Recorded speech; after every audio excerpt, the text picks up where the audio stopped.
I have a plan for the people of my country, for my বিএনপির country. Chairperson Tarique Rahman Sylhet থেকে তার নির্বাচনী প্রচারণা শুরু করতে যাচ্ছেন।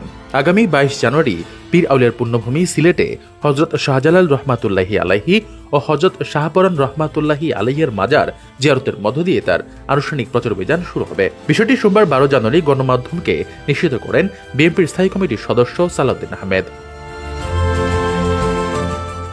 তিনি বলেন, বাংলাদেশের বড় রাজনৈতিক দলগুলোর দীর্ঘদিনের রেওয়াজ অনুযায়ী সিলেট থেকেই বিএনপির চেয়ারম্যান নির্বাচনী প্রচারণা শুরু করতে যাচ্ছেন। মাজার জিয়ারতের পর তিনি দলের বিভিন্ন কর্মসূচিতে অংশ নেবেন। বিএনপি প্রতিষ্ঠার পর থেকে দলটির শীর্ষ নেতারা সিলেট থেকে নির্বাচনী প্রচারণা শুরু করে আসছেন। সেই ঐতিহ্য অনুসরণ করেই তারেক রহমানও তার প্রচার অভিযান শুরু করতে যাচ্ছেন বলে জানান দলীয় নেতারা।